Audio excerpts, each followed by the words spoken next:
The torn paper falls to the floor like cruel confetti. The manager smiles. The young black man swallows the lump in his throat, but doesn't look down.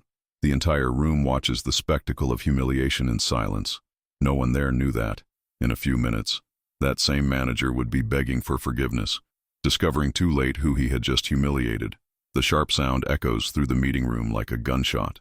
White scraps of paper flutter in the air conditioning before landing on the cold marble. The manager still holds a fragment between his fingers, smiling with the corners of his mouth curled in contempt. The LED lights reflect off his gold watch as he wipes his hands on his dress pants, as if he's touched something dirty. The young black man remains standing, his navy blue suit impeccable, his leather briefcase in his left hand. His eyes don't waver. They don't stray. They simply observe the scene with a calm that contrasts with the chaos of the papers scattered at his feet. "We don't hire people like you here." The words come out slowly, chewed with pleasure. The manager crosses his arms, leaning against the glass table. His subordinates, 5 white men in ties, remain seated, some hiding nervous smiles behind cups of coffee. The blonde secretary looks down at her tablet, pretending not to have heard. The air conditioning hums. The clock on the wall reads 10:17. No one moves. The humiliation is public, calculated, theatrical. Always maintain your dignity. His father's voice echoes in his mind like a familiar mantra. He takes a deep breath, feeling the weight of the moment. It's not the first time. It won't be the last. But today, something is different. His fingers tighten around the handle of his briefcase, remembering every sacrifice that brought him here. Harvard, MBA, Lauderdale's, international experience. It all comes down to people like you. A tear threatens to form, but he swallows it back along with his anger.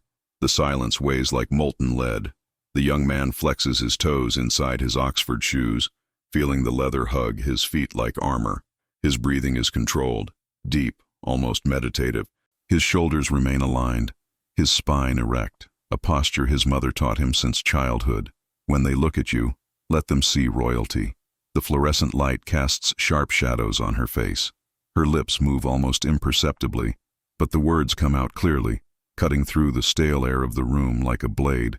"You didn't need that." Her voice doesn't tremble. It doesn't plead. It simply acknowledges, with a disarming serenity. The manager blinks, momentarily disconcerted. He expected tears, screams, pleas, or flight. He didn't expect this unshakable dignity echoing through the room like a low piano chord.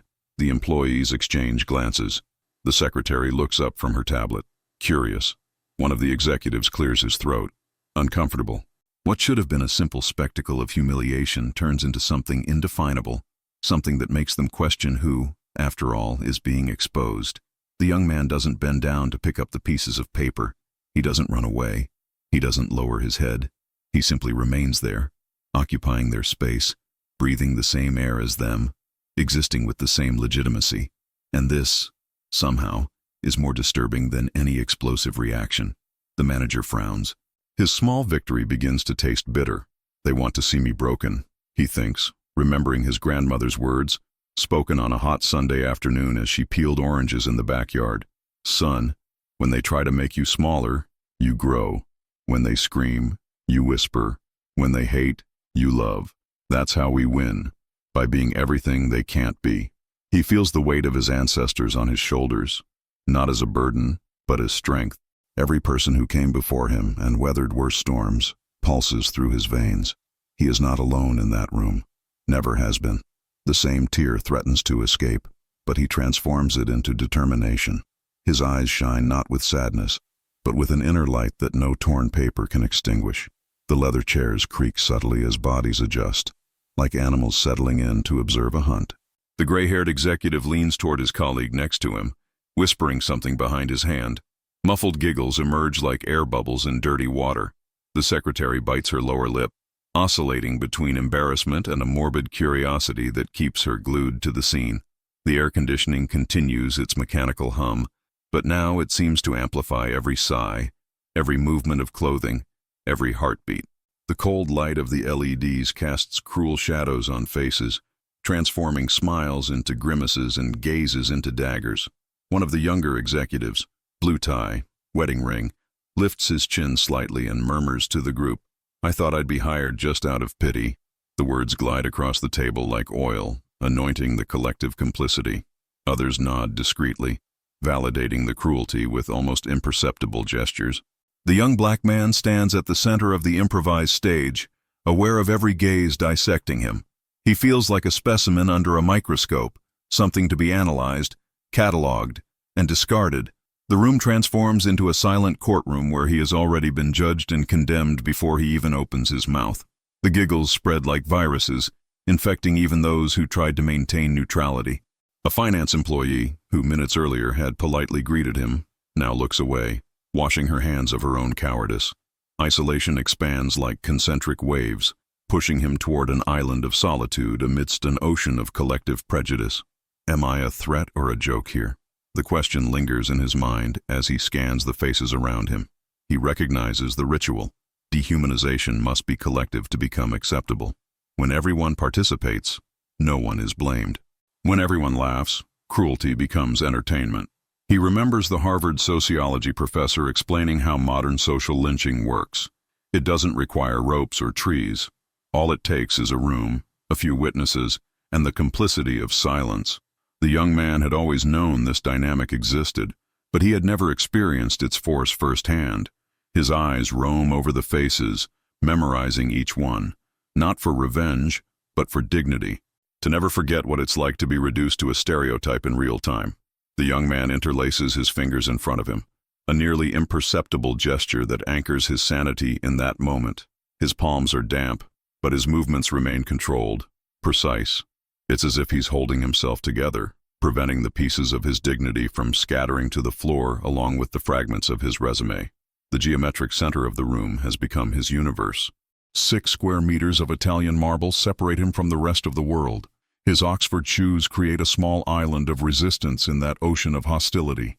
Around him, whispered conversations form a constant buzz, like bees planning their next attack. The temperature seems to have dropped a few degrees, or maybe it's just the chill emanating from the gazes surrounding him. He observes others, expressions through his peripheral vision, every smirk, every eye roll, every gesture of impatience. He's alone in a crowd, invisible despite being the center of attention. The isolation isn't just physical, it's ontological. His existence in that space has become a problem to be solved, a mistake to be corrected. Every second he remains standing challenges the natural order of that environment. His presence challenges unspoken hierarchies, unwritten codes, yet brutally clear. The manager watches him like a predator studies wounded prey, savoring the moment before the final blow. His subordinates wait for the next act of the performance, eager for more entertainment at the expense of others. Dignity. And he breathes. He simply breathes and continues to exist. Son, your strength comes from where they cannot touch. His grandmother's voice echoes in his chest like a sacred mantra. She used to say it as she braided his hair as a child, her deft fingers creating patterns that told stories of resistance. They can break your toys, tear your clothes, close your doors, but there is a part of you that is sacred, that is free, that is yours. He closes his eyes for a second, just one, and feels her presence, not as a memory but as a living force. He senses other presences too. The great-grandfather who built houses with his own hands, the aunt who graduated in medicine when black women could barely dream of it, the cousin who started the family's first business. You're not alone. You never have been. You carry a lineage of silent warriors, of people who transformed pain into purpose, humiliation into fuel. Sometimes resistance is just about standing still. The manager stoops theatrically, his knees cracking against the fabric of his Italian trousers. His chubby fingers, adorned with a gleaming graduation ring, pick up the scraps of paper with calculated slowness. Every movement is a performance, every gesture an additional provocation. The sound of the fragments being crumpled echoes through the room like bones breaking. He rises slowly, savoring the moment, his eyes shining with a sick satisfaction. Then, with a flourish worthy of a cheap magician, he opens his hand and lets the pieces fall again. This time, some land on the young man's Oxford shoes. The noise is barely audible, but the symbolism resonates like thunder.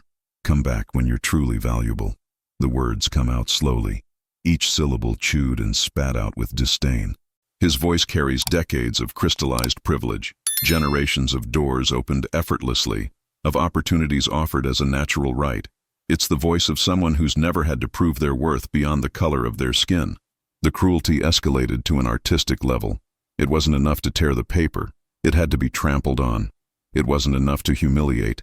It had to be destroyed. The manager feeds on his own evil like a vampire feeds on blood, growing stronger with every drop of dignity he manages to suck from his victim. The surrounding spectators seem mesmerized by the elegant brutality of the scene. Some bite their lips to contain smiles. Others shake their heads in mock disapproval that barely conceals their complicity. The secretary covers her mouth with her hand, feigning shock while her eyes shine with voyeuristic excitement. The young man feels every word like a whip, but he doesn't move. He doesn't react. He simply absorbs the psychological violence with a serenity that disorients the aggressor. He wants to see me broken. But who here is truly lost? The thought comes crystal clear to his mind, cutting through the haze of humiliation. He looks at the man before him, red with wanton anger, sweating beneath his expensive suit, trembling with a fury he can't explain, and sees the stark truth. The manager isn't attacking him. He's attacking ghosts. He's fighting centuries of taught fear, of artificial superiority, of an identity built on the inferiority of others. Each insult revealed more about the one uttering it than the one receiving it. My worth doesn't need your approval, he thinks, remembering the countless nights spent studying, the family sacrifices, the dreams transformed into diplomas and achievements. My worth comes from where you can never touch. Cruelty always reveals more about the perpetrator than the victim. The doorknob turns with a soft, almost musical click. The sound cuts through the heavy air of the room like a discordant note interrupting a symphony of cruelty. The mahogany door slowly opens, revealing first an elongated shadow cast across the marble, then the silhouette of a tall, elegant man wearing a charcoal gray suit that appears to have been sewn directly onto his body. His black leather Italian shoes strike the floor with a rhythmic, confident cadence. Each step echoes with a natural, unforced, untheatrical authority, simply inherent. The man carries a distressed leather briefcase and a watch that gleams discreetly on his wrist. His presence fills the room effortlessly, like water filling a container. The air conditioning seems to pause. Whispered conversations die instantly. Even the smirks evaporate like snow in the sun. It's as if someone has turned down the volume on the entire world. It's him, the new investor. The words escape the lips of one of the executives in a reverent, almost religious whisper. Instantly, the dynamics of the room rearrange themselves like pieces on a board being repositioned by an invisible hand. Backs straighten, ties are adjusted, fake smiles are quickly plastered onto faces. The secretary closes her tablet and smooths her skirt, assuming a professional posture that was absent seconds before. The manager, still clutching scraps of paper, freezes like a pillar of salt. The young black man recognizes the step before even seeing the face. It's a sound you've known since childhood, firm, determined, protective. His shoulders relax an imperceptible fraction, but enough to release the tension that had been building up minutes ago. Father. The thought springs to his mind like an answered prayer, not of relief, but of understanding. Through all the humiliation, a part of him knew this moment would come, not by coincidence, but by destiny, for a justice that sometimes delays, but always finds its way. He reflects on the cruel irony of the situation. It took torn papers and trampled dignity to reveal what has always been true, that worth isn't measured by skin color, but by strength of character, that real power doesn't need to shout to be recognized, that sometimes the most powerful lesson is the one never planned. His eyes meet his father's for a second. No words are exchanged, but volumes are communicated in that look. Pride, understanding, and the silent promise that justice will finally make its triumphant entrance. The elegant man walks directly to the center of the room, his eyes scanning the scene like a detective analyzing a crime. The scraps of paper scattered on the floor immediately catch his attention. He bends down, picks up a fragment, and holds it up to the light, reading the partially visible qualifications: Harvard Business School, magna cum laude, international experience. His eyes rise slowly, fixing on the manager with an intensity that cuts the air like a scalpel. The silence becomes palpable, dense, almost solid. You can hear every breath, every rapid heartbeat, every drop of sweat that runs down the forehead of the man who moments before commanded the scene with cruel authority. This young man is my son, and he's just been humiliated by you. The words aren't shouted. They don't need to be. They carry the weight of an authority built over decades, of achievements that have opened doors and shattered glass ceilings. Each syllable resonates through the room like a judge's gavel delivering a sentence. The manager pales instantly, as if all the blood has been drained from his body. His hands tremble visibly, the fragments of paper falling from his fingers like dead leaves. I didn't know. The words come out broken, desperate, pathetic. The voice that minutes before dripped venom now begs for mercy. The room plunges into a silence so profound it seems to suck the oxygen from the room. The executives who laughed at the humiliation now look at the floor, unable to meet the investor's gaze. The secretary covers her mouth with both hands, her eyes wide with horror and shame. The air conditioning hums like a funeral dirge. The young man observes the transformation with a complex mix of emotions. He feels no joy at the tyrant's downfall, but a deep satisfaction that justice has finally been revealed. I didn't have to prove anything. The truth speaks for itself. He thinks of the generations that came before him, who didn't have a powerful father to defend them, who faced similar humiliations without witnesses, without justice, without redress. He understands that that moment transcends his personal experience. It is a symbol of all the times prejudice has been unmasked, all the occasions when arrogance has met its downfall, all the moments when dignity has triumphed over cruelty. His father isn't just defending a son, he's defending a cause, a history, a future where no young black man will have to carry around ripped-up resumes like scars from other people's injustice. And now, who needs approval? The investor walks slowly around the conference table, his footsteps echoing like a metronome marking the time of justice. Each employee he passes instinctively lowers their head, like sunflowers turning away from a too bright sun. His hands remain calm behind his back, but his presence radiates an authority that makes the air vibrate with tension. The manager remains frozen in the center of the room, like a defendant awaiting sentencing. Sweat drips down his temples, staining the collar of his expensive shirt. His lips move silently, perhaps praying, perhaps rehearsing apologies that can never make up for what was done. A leader who humiliates is unworthy of leadership. The words are spoken with surgical calm, each syllable heavy as lead.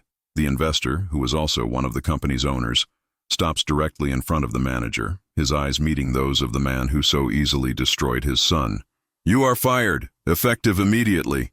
The sentence falls upon the room like a thunderbolt. The manager opens and closes his mouth like a fish out of water, trying to form words that don't exist. "Please, my family." His voice breaks, becoming a desperate whisper. The authority he wielded moments before disintegrates like sugar in rain. Employees who laughed at others' humiliation now experience the bitter taste of their own vulnerability. Some begin to discreetly move away from their desks, as if to physically distance themselves from their complicity. The secretary covers her face with her hands, perhaps imagining how many other humiliations she has silently witnessed. The blue-tie executive who whispered about pity hiring now intensely studies his own nails, as if to find the answer to his cowardice there. The air conditioning continues to hum, but now it sounds like a lament for the dreams and careers that have just been shattered. The young man observes the scene with a complex mix of emotions. There is no joy in the fall of his oppressor, but a deep understanding that justice, when it finally arrives, carries with it lessons for all involved. Justice sometimes takes time, but it always arrives. He thinks of how many other young people like him have passed through similar rooms, but without powerful witnesses, without parents who held the same authority as his.